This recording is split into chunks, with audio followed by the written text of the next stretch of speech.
अगर 7 मई को अचानक कोई तेज और डरावनी सायरन की आवाज सुनाई दे तो आपको बिल्कुल घबराना नहीं है। यह कोई आपात स्थिति नहीं बल्कि एक मॉक ड्रिल यानी युद्ध जैसी स्थिति की तैयारी का अभ्यास, एक प्रैक्टिस है। और इस दौरान एक जंग वाला सायरन बजेगा ताकि लोगों को यह बताया जा सके कि युद्ध या हवाई हमले जैसी स्थिति में क्या करना होता है। 1971 की जंग के बाद यह पहली बार है जब भारत सरकार ने ऐसा मॉक ड्रिल करने का आदेश दिया है। ऐसे में आपके लिए यह जानना जरूरी है कि यह सायरन आखिर क्या होता है, ये कहां लगाए जाते हैं, इनकी आवाज कैसी होती है, कितनी दूरी तक सायरन की आवाज सुनाई देती है और जब यह बजता है तो लोगों को, आपको, हमको क्या करना चाहिए।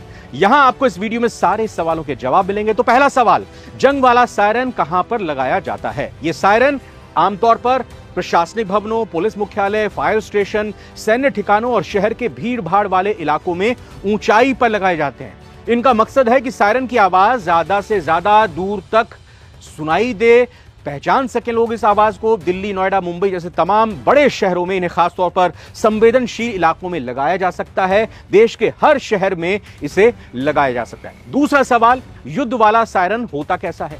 जंग वाला सायरन दरअसल एक तेज आवाज वाला वार्निंग सिस्टम होता है। यह युद्ध, एयर स्ट्राइक या आपदा जैसी आपात स्थिति की सूचना देता है। इसकी आवाज में एक लगातार ऊंचा नीचा होता हुआ कंपन, एक वाइब्रेशन होती है जिससे आम हॉर्न या एम्बुलेंस की आवाज से बिल्कुल अलग से पहचाना जा सके, इसकी साफ तौर पर पहचान की जा सके। इसकी आवाज कैसी होती है और कितनी दूर तक यह सुनाई दे सकता है। जंग वाले सायरन की आवाज बेहद तेज होती है। आमतौर पर यह 2 से लेकर 5 किलोमीटर की रेंज तक सुनाई दे सकती है। आवाज में एक साइक्लिक पैटर्न होता है, यानी ये धीरे धीरे तेज होती है और फिर घटती है और यह क्रम कुछ मिनटों तक लगातार चलता है।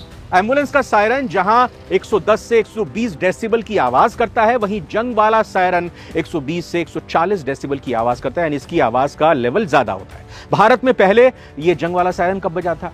भारत में जंग वाले सायरन का इस्तेमाल 1962 के चीन युद्ध, 1965 और 1971 के भारत पाकिस्तान जंग के दौरान किया गया था। उस समय यह सायरन विशेष रूप से दिल्ली, मुंबई, कोलकाता और अमृतसर जैसे शहरों में लगाए गए थे।